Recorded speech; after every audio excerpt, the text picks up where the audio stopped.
সুলাইমান আলাইহিস সালাম একদিন আল্লাহ নামে শপথ করে বলছিলেন, লাউ আযিবান্নাহু আযাবান শাদীদা, হুদহুদ পাখিকে কঠিন শাস্তি দেব।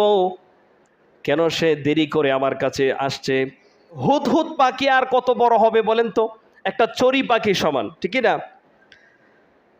একটা চড়ুই পাখি সমান একটা পাখিকে যদি শাস্তি দেওয়া হয়, সাধারণত শাস্তি মানে সাধারণ শাস্তি যদি দেওয়া হয় তাহলে সেটা মারা যাবে। যদি মারা যায় তাহলে কিভাবে সম্ভব সেটাকে কঠিন শাস্তি দেওয়া? এই আয়াতের তাফসিরের মধ্যে উল্লেখ করা হয়েছে, সুলাইমান আলাইহিস সালাম হুদহুদ পাখিকে ভালোবাসতেন। হুদহুদ পাখির প্রতি যে ওনার দরদ ভালোবাসা ছিল, এ থেকে সুলাইমান আলাইহিস সালাম হুদহুদ পাখিকে দূরে সরিয়ে দিবেন। প্রিয়জন থেকে বিচ্ছিন্ন করে দেওয়ার কারণে হুদহুদ পাখি জীবনটা নরকে পরিণত হয়ে যাবে, যার ফলে তার শ্বাস প্রশ্বাস সুয়ের ছিদ্র দিয়ে নেওয়ার মতন হয়ে যাবে।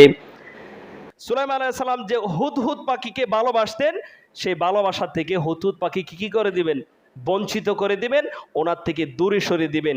এতেই হুদহুদ পাখির জীবনটা কি হয়ে যাবে? প্রিয়জনের বিচ্ছেদে নরকে পরিণত হয়ে যাবে। কথা বুঝতে পেরেছেন? এমন কে আছেন যে আমাদের মধ্যে থেকে যে আপনাদের প্রিয়জন দুনিয়া থেকে চলে গিয়েছে বা ছেড়ে গিয়েছেন? আমি বুঝি এই দুনিয়ার মধ্যে যাদের আপনজন চলে গিয়েছে দুনিয়ার থেকে, যারা ভুক্তভোগী আছেন তাদের মধ্যে একজন ভুক্তভোগী আমি নিজে স্বয়ং। প্রিয়জনের বিচ্ছেদের যে কি যন্ত্রণা, যার চলে যায় সে জানে ভাই হারানোর কি যন্ত্রণা। যে আগুনে পুড়ে সে জানে আগুন কতটা তাকে পোড়ায়।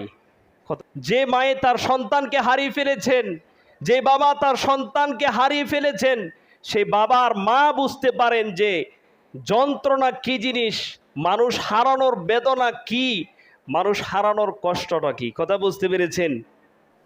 আমি বুঝতে পেরেছিলাম 2 থেকে 3টা মাস আমার বিবির জন্য আমি খাবার খেতে পারি নাই, ঘুমাতে পারি নাই, ঠিকঠাক করে চলাফেরা করতে পারি না। একবারে তার সুখে আমি শুকিয়ে গিয়েছিলাম। কথা বুঝতে পেরেছেন? আমার বিবি চলে যাওয়ার পরে আমি বুঝতে পেরেছিলাম যে এই দুনিয়ার থেকে প্রিয়জনের যে বিচ্ছেদ, এটা কতটা কষ্টদায়ক। একমাত্র ভুক্তভোগী ছাড়া আল্লাহর এই দুনিয়াতে আর কেউ বুঝতে পারবে না।